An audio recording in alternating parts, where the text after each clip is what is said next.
Vous êtes de plus en plus nombreux à nous suivre et à participer à l'évolution de la chaîne Afrique N24, et sincèrement nous tenions à vous en remercier. Nous lisons tous vos commentaires qui enrichissent le débat et vraiment nous vous demandons de nous soutenir, en aimant les vidéos pour une large diffusion, et pour continuer à avoir une ligne éditoriale indépendante, et vous proposer de nouvelles émissions toujours de plus en plus enrichissantes. Ne restons pas passifs, soyons actifs. Merci et à bientôt. Donc, bonjour. Heureusement que c'est un grand militaire de ton acabit qui m'envoie cet élément. On a toujours présenté la Corée du Nord comme la dictature, comme un pays dans lequel sévit la faim, la misère et tout son corollaire. Mais l'autre côté de la Corée du Nord, personne ne te dirait ça. Hein? Pour la simple raison que les Occidentaux ont dit que c'est une dictature féroce, pour la simple raison que les Occidentaux ont dit que c'est la misère. Tu vois, les journalistes en Afrique, surtout au Togo aussi, tu vas avoir des journalistes togolais qui parlent de la Corée du Nord comme lui, il y vivait dedans. Mais la Chine est passée aussi par là, non? Ce que la Corée du Nord vit là. La Chine est passée par là. La révolution culturelle. Changer les mentalités, renverser tous les petits cailloux qui sont dans le pays. Et maintenant se lancer. Mais comme les Européens disent que c'est la Corée du Nord qui porte le malheur du monde, les Africains aussi disent que c'est la Corée du Nord qui porte les malheurs du monde. Ils vont aller dans un coin de la Corée du Nord, perdus, et vont faire des documentaires. Et puis d'ici ça dans le monde entier. Comme si à Chicago, il n'y avait pas des coins vraiment où tu vois toutes les misères du monde. Comme si à New York, il n'y avait pas ça. Comme si à Berlin, là, il n'y a pas des coins vraiment bizarres. Comme si à Paris, il n'y avait pas des coins où tu te dis non, c'est pas normal. C'est pas normal. Donc, nous avons visité un ami là. Il peut dire un parent d'un ami à Paris. Je ne sais pas, la navigation nous a amenés dans un coin là. Mais quand on a vu le coin là, dans les banlieues parisiennes, là, on s'est dit non. Bafilo est mieux construit que le coin là. Les Africains, je n'arrive pas à comprendre quoi. Ce que l'occidental a dit, c'est ça qui est vrai aussi. By the way, doyen, tu te rappelles que c'est toi qui me racontais comment Yadema a profité de l'accident de Sarakawa. Quand les Européens et lui, surtout quand la France et lui avaient des problèmes, pour s'acheter rapidement des armes en Corée du Nord. Il regarde très bien. Dans les pays africains, c'est seulement les armes nord-coréennes que nous avons. Mais les mêmes Africains vont te dire que la Corée du Nord, là, c'est la misère. C'est un pays qui n'a rien et qui n'est rien aussi. Regarde l'histoire de ce peuple. Au lendemain de la Seconde Guerre mondiale, il y a d'abord la guerre de Corée. Des millions de Nord-Coréens sont morts, gazés au napalm par la soi-disant grande puissance américaine. Ils ont tenu. La Russie est venue, ou bien l'URSS dans le temps est venue aider. La Chine est venue aider. Le pays a tenu. Tu te rappelles de l'histoire où le général américain se lève et il délimite les frontières comme ça. Dieu ne dort pas. Hein. Il a pris une règle, il a délimité les frontières. Il est allé voir Staline. Staline lui dit, j'accepte. J'accepte la délimitation, là. Les frontières, là, j'accepte. Mais ce que le bon Dieu va faire est que, à partir de 3 km du côté nord, commencent les ressources naturelles. C'est hallucinant, non? Donc, pour fabriquer leurs bombes atomiques, ils n'ont même plus besoin du Niger ou du Congo-Kinshasa. Ils en avaient en quantité suffisante pour fabriquer leurs bombes atomiques. Tu vas là-bas. C'est des ressources naturelles à ne point finir. Tu vois comment Dieu fait? Maintenant qu'ils ont la bombe atomique, maintenant qu'ils ont les armes sophistiquées, ils peuvent maintenant bâtir leur pays. Ils peuvent avoir une monnaie forte. Et c'est ce qui se fait. C'est ce qui se fait actuellement. Mais combien d'Africains vont chercher à voir comment le pays là se développe si rapidement et si vite? Ça n'intéresse plus les Africains, même les journalistes. Et on a toujours de ces journalistes-là. Eux, c'est l'Occident. C'est hallucinant. Hein? Surtout dans ton pays, le Togo. Dans ton pays, le Togo, eux là, c'est la France. C'est la France. C'est la France. Eux, c'est la France. Tu vois, non? C'est comme ça. Maintenant qu'ils ont une bombe atomique, maintenant que le pays ne peut plus être menacé, tu as vu comment les gratte-ciel, ça sort de terre, les autoroutes, tout ça là. Il y avait un expert qui parlait que vous allez voir dans 5-10 ans ce que la Corée du Nord va être. Ils vont jusqu'à dire que la Corée du Nord, là, les gens ne trouvent pas à manger. Et tu vois, quand il y a les compétitions, en haltérophilie et consorts, les Nord-Coréens sont les meilleurs. Même lors des Jeux olympiques à Paris, comme ils ne veulent pas faire la publicité de ces gens, la discipline là, ils l'ont enlevée. Ils ne l'ont pas enlevée. Mais malignement, ils ont interdit les Nord-Coréens d'arriver. Parce que ça serait leur faire, bien, ça serait une publicité gratuite. Ils ont dit que les gars là ne se sont pas entraînés. Ils ont sorti une botte là. Les Nord-Coréens ne sont pas arrivés. Tu vois, non? Le sud là, où tu as les Samsung,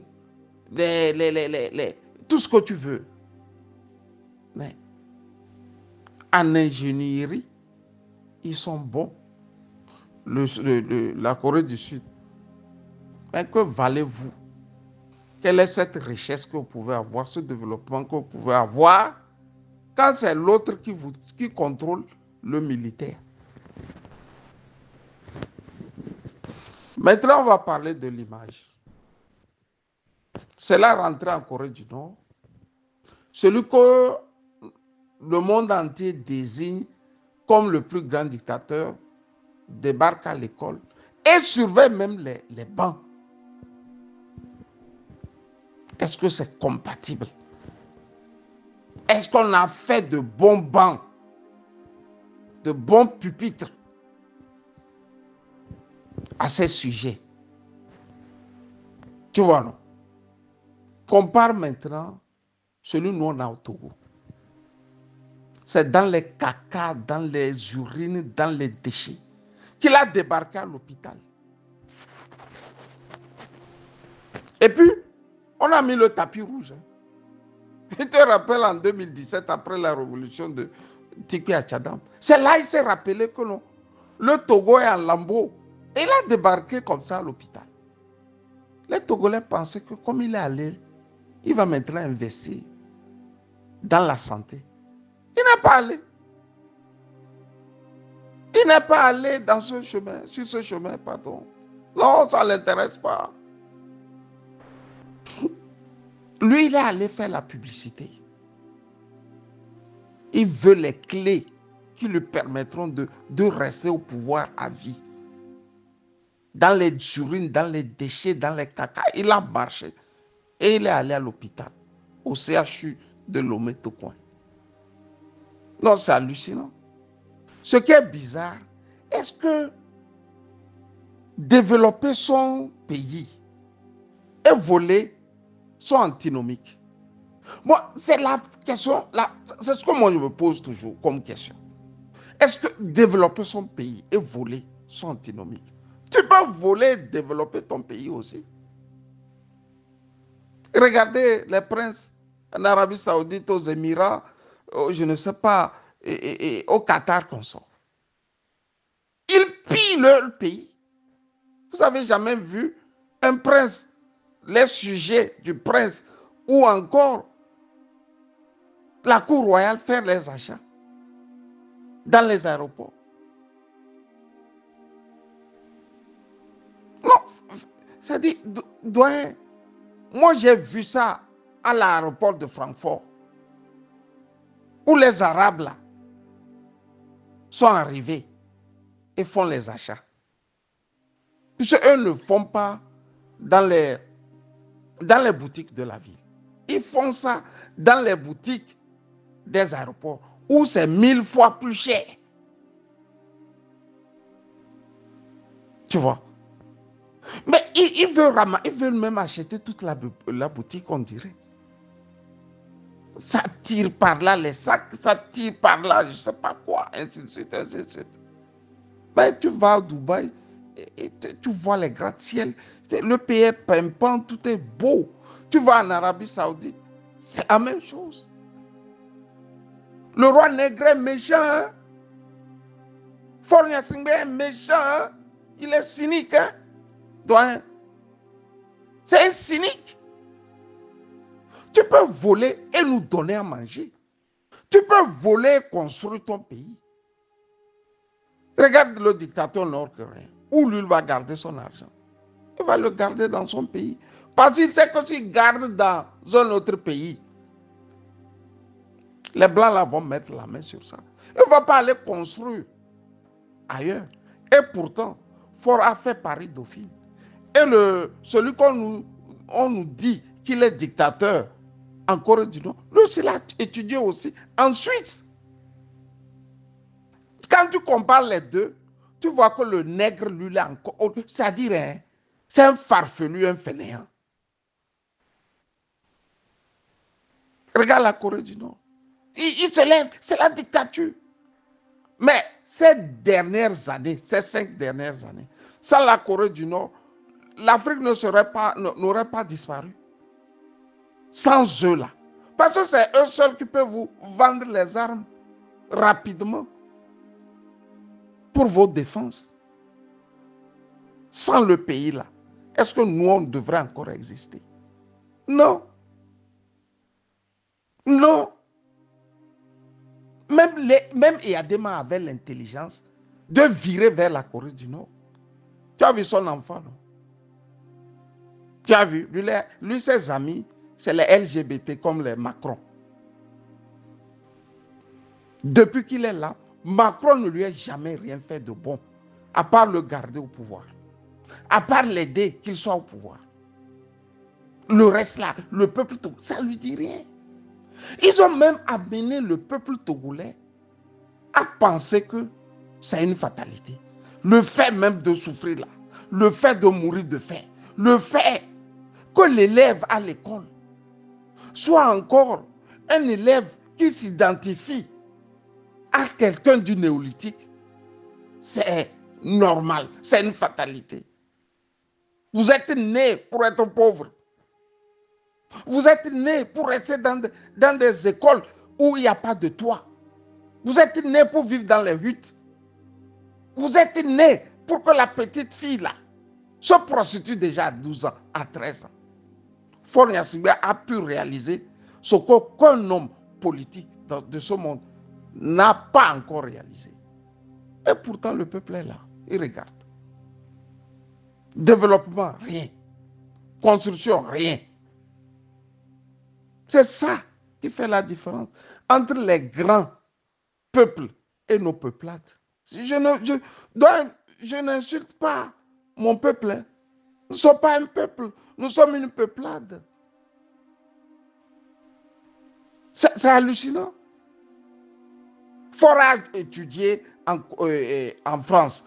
Et on nous a dit, comme il a tellement été bon en France, à Paris-Dauphine, il est encore allé à George Washington. C'est le moment où on sort ses diplômes de terre. Les diplômes sortent comme ça, comme des champignons. Et les médias français nous gavaient de ces menteries. Ils savent que c'est faux, hein? Mais ils nous gavent de ces menteries. Regardez ce que Paris-Dauphine a produit au Togo. Des pleurs, des larmes et du sang. Regardez. Les Omulu sont en prison. Les enfants qu'il a arrêtés, soit dit en passant, qui voulaient lui faire le coup d'État, se meurent les uns après les autres. Il paraît que 9 sont morts. Un seulement a pu être remis à la famille. Les 8 là, il a mis ça dans ses placards. Et regarde. Lui là, il est fasciné par les morts. Hein. Dieu seul sait s'il n'ouvre pas ses placards pour regarder les morts au Togo. Je suis sûr que dans ces chambres, il y a des morts. Quand il se lève le matin là, il ouvre ça, il rit d'abord. Et il referme. En attendant d'autres morts. On dit à l'armée, aidez ce peuple, aidez ce peuple. Tu parles, ça rentre, ça ressort. Le militaire a peur, le civil a peur. Tout le monde a peur. On se regarde. C'est seulement au défilé, tu les verras. Bra, bra, bra, bra. Ils sont en train de balancer les mains. Qui sont les protecteurs du Togo. En 2 mouvements, des terroristes viennent, canardent tout le monde et puis repartent comme ils sont venus. Je ne sais plus, hein. Moi, je ne sais plus quoi dire du Togo. On a dit, on a écrit, c'est-à-dire, il n'y a pas ce qu'on n'a pas fait. Mais il faut continuer. Parce que Faure ne s'est pas encore arrêté. Sinon, on s'arrête là, lui va nous manger. Il faut continuer. Donc, une bonne journée de mardi. Et vraiment, l'élément, si tous les Africains pouvaient voir ça, tu vois, ça peut réveiller les consciences chez les Blancs quand ils vont voir ça. Tu vas voir même dans des débats, les Blancs vont parler de ça.